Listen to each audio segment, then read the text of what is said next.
Welcome back, everyone. Oz here, and today I've got some r/AmITheDevil for you all. As per usual, I'll be reading the posts, giving you my own opinion, and I hope you do the same down in the comments below. And without further ado, let's jump right into it. Cross-posted from r/True off my chest. My marriage is ending and I'm at a complete loss. I don't even know where to start with this one, but I need an outlet, so here I am. I, 41 male, am married to a wonderful person, 41 female, who is an amazing parent and an amazing friend. She's an amazing lover and companion too. We met in college where she fell in love with me, and it took me a while to realize that I was in love with her too. Once I got my head out of my ass and got past my hang-ups, I finally married her. Since being married, I've made a lot of mistakes in the marriage, including very serious ones that perhaps should have ended the marriage a long time ago. But she stuck with me. This includes cheating on her early on, not being there for her when she got bad postpartum depression, not being there for her enough when she had a miscarriage, and 1,000 little things. I would do my best to tell her I loved her, but my actions spoke louder than my words. As a counterpoint, about 3 years ago, I had a bout of serious mental illness. Hospitalizations, electroconvulsion therapy, meds that made me drool and get lost on walks, the whole 9 yards. She was there for me. She got a job so that our family could stay on its feet while I was out of work. She could have left at any point, but she kept our family together. Through most of this, we had been going through marriage counseling. I found a marriage counselor, and he sucked, but she still went with me. She found a great marriage counselor, and we've been going for the past few months. But about a week and a half ago, she just ran out of steam in our relationship. She said that she didn't think I ever loved her. Not really, and that I loved her like a flea loves a dog. Ooh, that's a great comparison. She's completely empty and has nothing left to give. So she doesn't want a divorce because she doesn't want to hurt our kids, but she made it clear if it weren't for them, we would be done. Not that I blame her, I've cocked it up royally. I've basically fucked up the relationship every way you could conceivably do so short of physically and emotionally abusing her. What's even worse is that I don't know how to fix it. I have no credibility. I hate that my best friend is hurting so badly, but I can't fix it, because I'm the problem. I can't just turn on the gas and win her back with a grand gesture because there needs to be systematic change, or rather there needed to be systematic change. She deserves better. I'm in therapy myself, I have been for many years, and am working with my therapist to find that systematic change, but I don't know if I can salvage this relationship. I want to, and I hope I'm not too chicken shit to make the changes needed for my best friend. Anyway, thanks for reading if you did. If you have someone in your life that you love, make sure they know it. Too long didn't read. Man spends years neglecting his marriage and is shocked when his spouse finally calls it quits. Womp womp. Self-deprecating too long didn't read there. I think the title stating you're at a complete loss is a bit misleading here because you know exactly what needs to be done here. A grand gesture isn't going to fix it. Honeyed words won't do shit. The problem here is the fact that you have to make changes to yourself. But additionally, you can't just make systematic changes to yourself only for her. You have to make those changes because you want them. And not once in this entire thing did it ever come across as though you want to make the changes to better yourself. You just want to make those changes because you don't want to lose her. The problem is that you've just been unavailable to her for God knows how long, the entire marriage.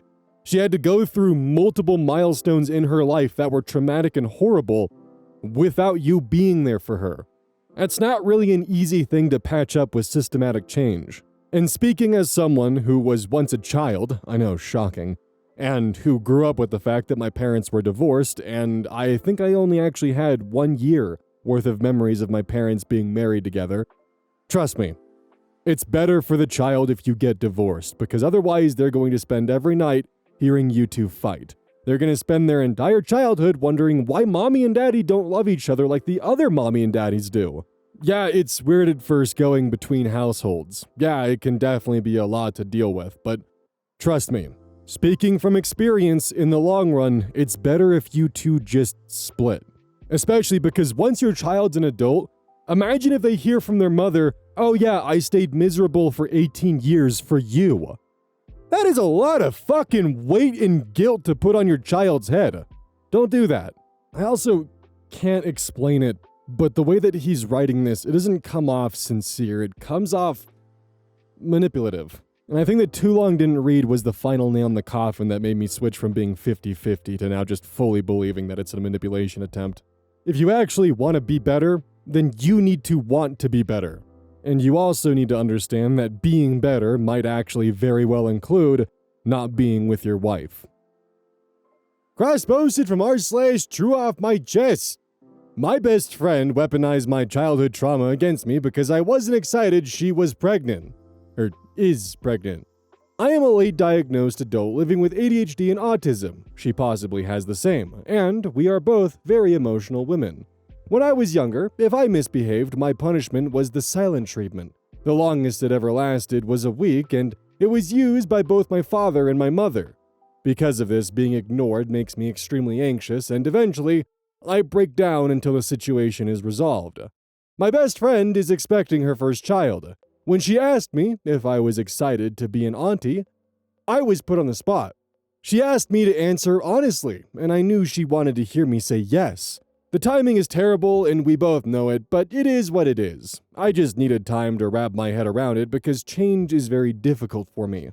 After that conversation, she went away for a week. I wanted to catch up in person to clear the air once she returned. While she was away, I started thinking about what I would do if her water broke while she was with me, making sure she had everything she needed and knowing who to call first, second, and third. I started writing down theme ideas for her baby shower. I look forward to being there for her as she starts this massive new chapter of her life. I planned to ask if she wanted one specific day for the week for us and the baby, so I could request not to be rostered for that day. We could go out, or I could take her to appointments, anything to make things easier for her. But I didn't follow up with her straight away. Words over text are never conveyed the way we intend, and in hindsight, I should have messaged her earlier. I'm also starting perimenopause, and my hormones are all over the place. I wanted to tell her everything face to face so there would be no miscommunication. I then received a photo from her showing she was in the hospital with no follow-up explanation. I became anxious and worried that my best friend was unwell and going through this with little support outside of her boyfriend. When she did reply, it was delayed by 2 to 3 days. She knew my messages were there, and her boyfriend confirmed that she was deliberately not reading them. That's when I broke. Everything came flooding back. Every time I was ignored except for the bare minimum, all the times I was punished and made to feel like shit. She did this to me, even though I have told her exactly how damaging this behavior is for me. She then sent a nasty message telling me to leave her alone, and that is exactly what I'm doing. She doesn't want to see me and says she'll never see me again, but she needs to know that she was successful in making me feel the way she felt on the day we talked. I'm sorry I failed you. Good luck with your pregnancy and the birth of your first child. Hey, so what was she in the hospital for? I'm getting the impression here we're being told a very limited one-sided version of the story here. Like, what did you say in the group chat?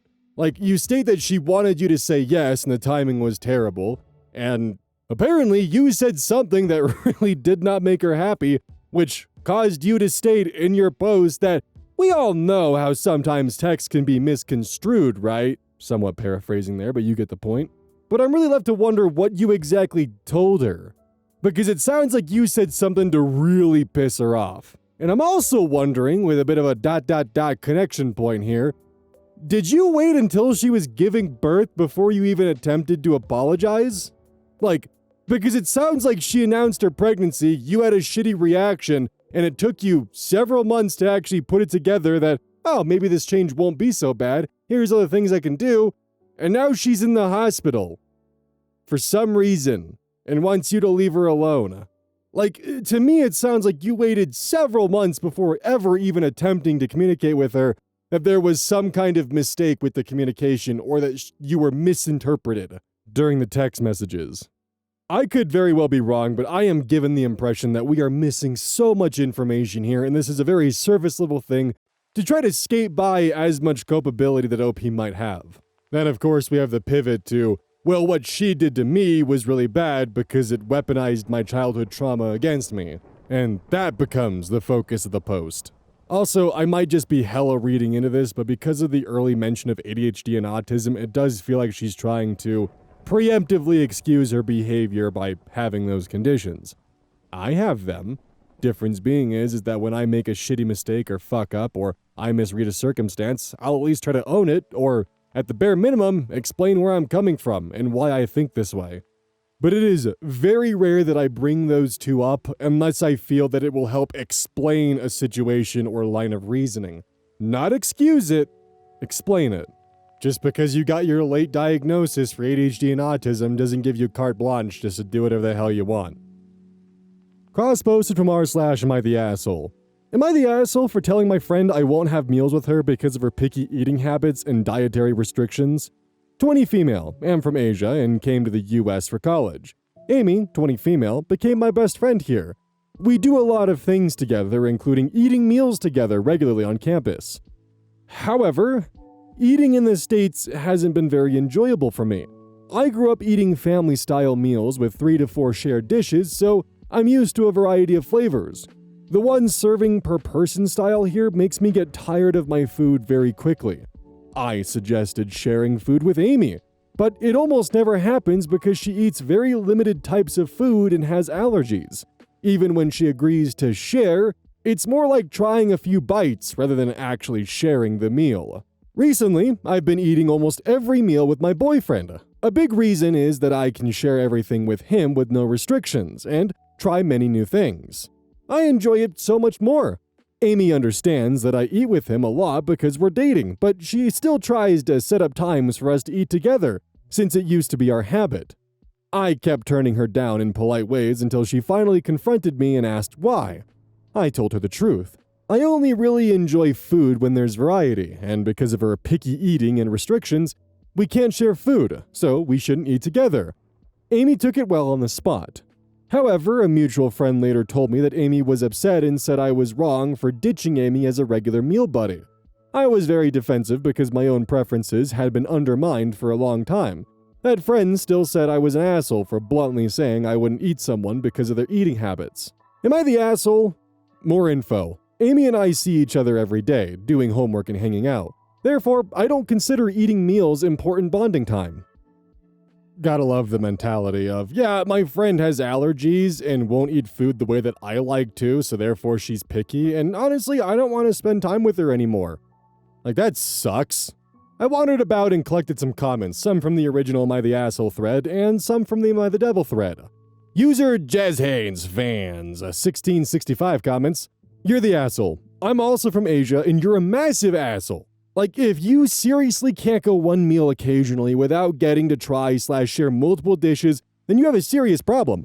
Also, if you have no dietary restrictions, but are so adamant about sharing, why don't you get multiple dishes that she can eat and share those? You call her your best friend, but it seems like she's just someone convenient for you until you find a better option. User Gen Z hippie comments. Honestly, this just comes off as greedy to me. Like, someone won't give you their food, so you refuse to eat with them? Sure, trying new things is nice, but you still have an entire plate of food to yourself. You have 3 meals a day. Is it really so horrible to be stuck with one single dish? It's not like you're forced to eat something you don't like. You get to choose your own food. I understand there's some cultural difference, but considering that you are the one who chooses to come somewhere new, it is more on you to adapt. As an American who has traveled to many countries and spent half a year living in India, the best way to maintain relationships and respect those around you is to do things more according to custom. The fact that you won't eat any meals with her at all just seems cold. Do you not miss her? This would certainly hurt my feelings if I was her, and you suddenly dropped off on hanging out. International friendships are a lot more likely to last than romantic relationships, you know. As others have said, part of a mealtime is spending quality time with others. Do you only eat with others so that you can get more food choice? Don't be such a glutton, lol. You sound spoiled, not getting to eat as much food as you possibly can. And on to r/AmITheDevil comments. Brown bean scurry. I'm Asian from Asia. I've lived in an integrated, multicultural country my whole life, and I hate how OP makes it seem like single dish meals don't exist here. Yes, we have family-style meals with multiple dishes, but so does the USA, right? That's usually when we eat with our families or in big groups, for work lunches, school or university campus food, eating out, cooking at home, or any damn meal. Single-dish meals are extremely common. We love variety, but we don't need it in every single meal. She's acting like single-serving meals are strictly a Western thing and Asian foods which aren't family style with many different dishes don't even exist. And it's pissing me off. Like, it's fine if you personally need multiple dishes in every meal, but don't say it's about cultures. User Luigi Marcella comments, quote, I refuse to eat a Western-style single-serving plate of food once or twice a week so I can spend time with my friend. Obviously, my friend is too picky and I'm not the problem. End quote. And finally, Strangled in Moonlight comments, I'm very confused. Quote, I grew up eating family-style meals with 3 to 4 dishes, so I'm used to a variety of flavors. The one serving per person style has made me get tired of food very quickly. Does OP think they have to eat the same one serving every day or for every meal? How the hell is 20 bites from 3 to 4 different family-style dishes different than 20 bites from an entree and sides and appetizer? I only really enjoy food when there's variety. I can't help but feel OP is doing American food wrong. Like, OP is actually ordering the same meal every day or not getting sides. Either that or this is a control power play and she doesn't like that her friend has escaped it. User Tingly TX Girl comments, OP actually mentioned in another comment that she can get pasta for one price, but pasta in a salad, for example, costs more. So doesn't understand why her friend doesn't buy a salad when she buys pasta, then they can each have half. There is variety, OP just doesn't want to pay for it. Maybe she can't afford it, but either way, she's the one not getting a variety of foods and blaming her friend. I do try to avoid doing comment overloads, but sometimes I feel the context is a bit necessary, like in ones like this. I also love the final bit of context there that she does have access to variety, she just doesn't want to spend the money for it and feels entitled to her friend's meals as well. Amy just wants to spend time with her friend and enjoy a meal with her, but OP's like, no, sorry, I just think you're too much of a picky eater. Cross posted from r/AmITheAsshole. Would I be the asshole if I made a fuss over something I keep bringing up to my boyfriend? I, 19 male, work at a fast food chain and I've been training to be a manager. Our district manager, DM, hates my location and hated our previous general manager even more. The normal training is 2 to 4 months, while my training has taken 5 to 6 months. All the other managers were promoted without much training because they were scrambling for managers at the time. So even now, a lot of them don't perform very well, and I totally understand the district manager's point of view to a point. It's all been extremely over the top for my training. This is all just for a little context for why this whole experience just really sucks for me. I recently got certified, so they can't underpay me anymore like they have been for the past 4 months, lol. To get certified, you have to finish these training books, get a manager serve safe, and then you do a big manager test sort of thing to make sure the district manager knows that you know what you're doing.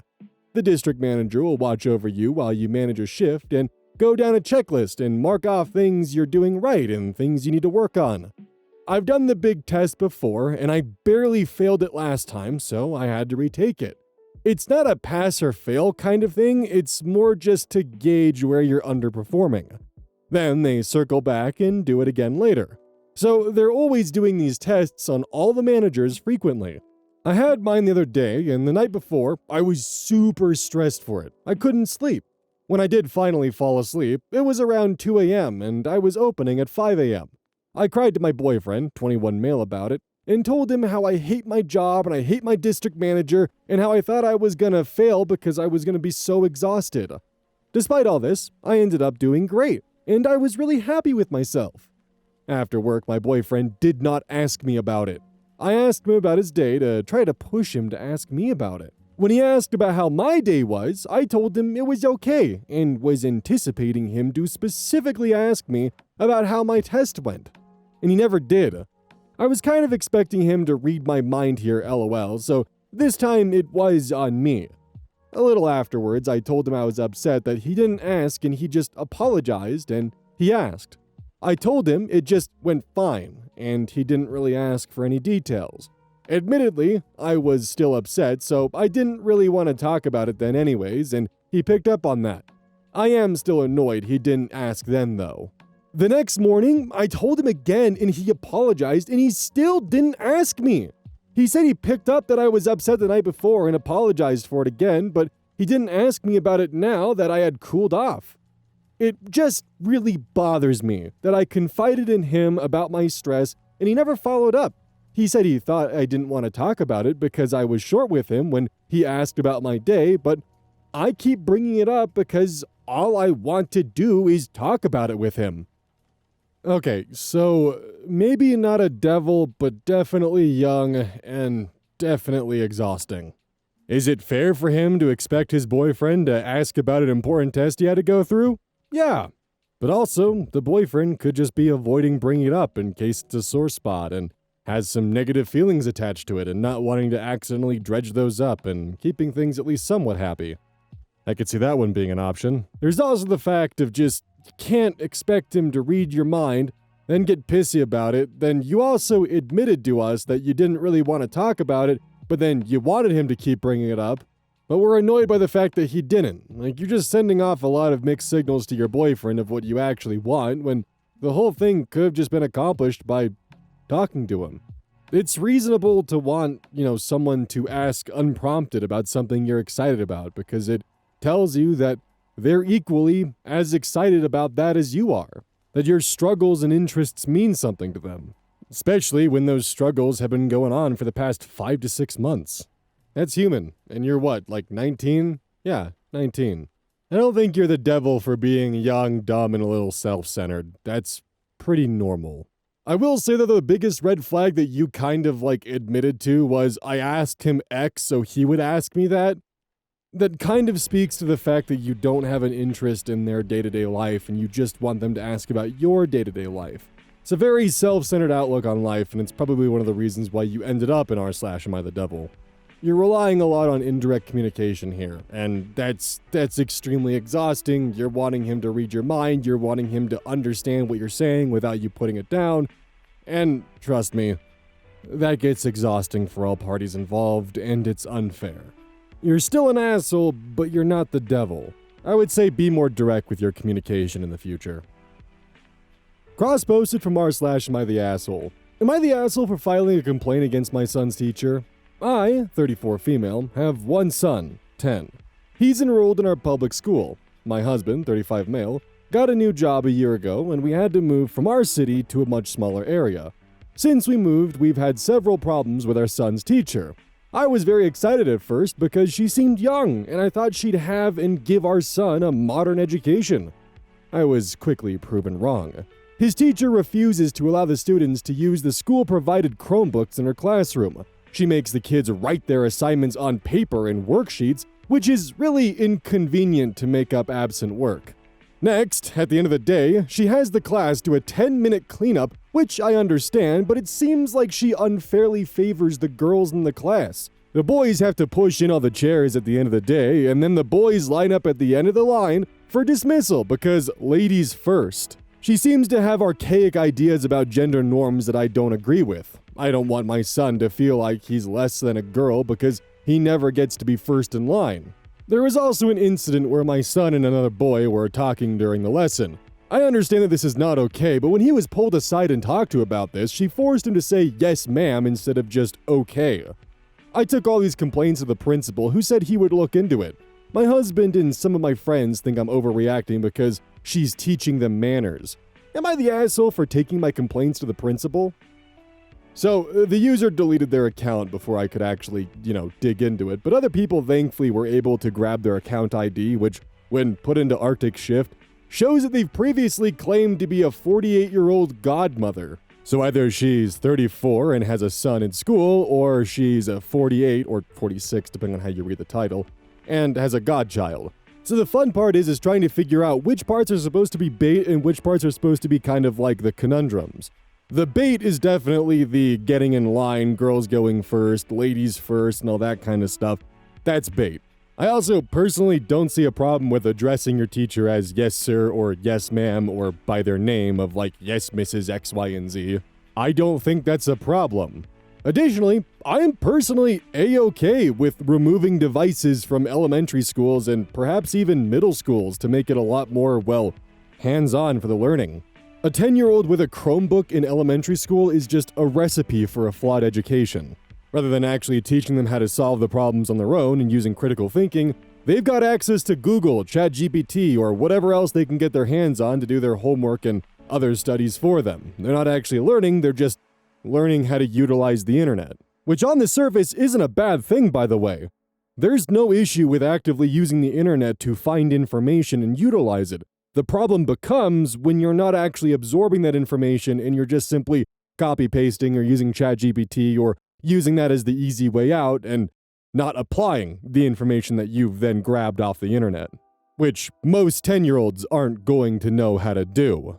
So I actually do think that limiting the amount of technology that children have access to in the classroom, at least for the fundamental development years, is a good thing. Now, of course, I'm not saying for them to have a Luddite education. I still think that some fundamentals of computers should be in there so they can learn more about technology as we go, but I don't think it should be a main staple in the classroom so they can actually have the fundamental skill sets be established for them. A paper was actually published to MIT called Your Brain on ChatGPT, Accumulation of Cognitive Debt when Using an AI Assistant for Essay Writing Task. The paper essentially found that those using large language models oftentimes had lower cognitive activity or even beginning to recognize the potential risk of cognitive atrophy, thus being referred to as cognitive debt. It's a really interesting paper, but my point being is that within the classrooms, we should be limiting the technology that children have access to because we're actively no longer teaching them. We're kind of just enabling them to rely off of input machine says yes. Anyways, soapbox time is over. My apologies for that. Cross posted from r/today I fucked up. Today I fucked up by adding the Celery Man to the name of my friend on his resume, which he did not notice. My friend has a bad habit of not double-checking or revising his work. Earlier in 2022, he asked me to look at his resume as he was looking to apply for new jobs. I said sure. Let's say his name was Tom Henderson. I edited the name to be Tom, the Celery Man, Henderson. I also added a bullet point to each of his positions in the job experience that said, crunching and munching that celery. Why did I do this? I did this as a joke, assuming he'd see it and remove the silly edits. When I gave him feedback on the resume, I asked him if he would be sure to make some revisions before sending it out. He said sure. Well, he didn't. Not only that, but he never noticed the edits. It turns out, since April 2022, he's been sending out resumes with the Celery Man on his resume. He has good experience and has been frustrated all year how he got no interviews. He actually had one initial call with a recruiter and was perplexed when the recruiter guy called him Celery Man. He had no idea what it meant, but just went along with it. Never got a second interview. Finally, before New Year's, he had a legit interview. They also made a Celery Man joke, which astounded him, and he asked why they made this reference. They told him it was all over his resume. He was mortified. He even told them he had no idea this was on there. But in doing so, it basically came out that he had never looked at his resume. He thinks this is the reason he didn't get the job.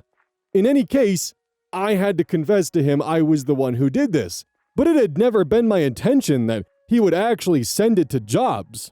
I thought he'd have noticed it right away. Well, he's quite mad at me. He said I've made him the jackass to all the New York City tech scene, and that I went beyond all acceptable lines of pranking. I think he's overreacting a bit. I mean, it is just a silly prank, really. And how in the world does somebody not notice this for almost an entire year on their own resume? I'm worried it might cost me this friendship, though, so I'm hoping to find a way to make it up to him. Too long didn't read, I edited the resume of my friend to name him the Celery Man as a bizarre moniker, but he never noticed and sent it out to employers, making him seem weird. Kind of a crazy confession just right out the gate to say he has a bad habit of not double-checking or revising his work, and then also stating after adding all the celery stuff, I assumed he'd see it and remove the silly edits. Look, yeah, the friend was incredibly careless by not looking over their resume, but at the same time, you knew he has this habit, you knew this is how he is, and you actively put his livelihood in jeopardy. You let him complain about not getting jobs for quite a damn while and just, sat there and giggling at it, while he actively struggled and suffered. It goes from being a prank to just downright malicious. And I just want to add, the friend here was definitely irresponsible, without a doubt. His negligence is also to blame here, but at the same time, So is OP's actions. This is an example of two wrongs not making a right here. Your friend trusted you to look over his resume. You added a bunch of shit to it, knowing he doesn't actively look over it. And for 8 months, he suffered without getting a job, wondering what the hell was going on, and you didn't once confess to the prank, letting it go on for way too long until he had to find out himself, while also knowing about how and who he is as a person and his habits. The friend definitely should have checked over his resume, but OP shouldn't have done what he did. If I had asked a friend to review my resume and to look over it, and I received it back with a bunch of nonsense edits and joke pranks thrown in there, I would probably end that friendship right there, because it comes down to you do not respect me, you do not respect my livelihood, and you have no problem with potentially putting me in financial jeopardy so you can get a laugh out of it. And that's even with catching it before I send it off to potential future employers. But that's just my opinion and how I feel about this. Don't forget, this is brought to you by GamerSupps. Use code ODDS at checkout. It's basically a caffeine powder that you put in your water, and I actually really like it. I use this on a daily basis. Don't forget that every purchase you make using code ODDS directly supports the channel. And if you want a personal recommendation from me, I would either recommend the Soda Pressing Pear or Dragon Fruit Punch. Those two are currently my favorite flavors. And as a note, once we sell a certain amount of stuff, I get my own flavor and my own cup, and you all know I'm gonna choose some degenerate shit that's gonna make their PR team squirm. My goal is to make them regret partnering with me. So please, use code ODDS at checkout to make my dream come true of making a PR team squirm.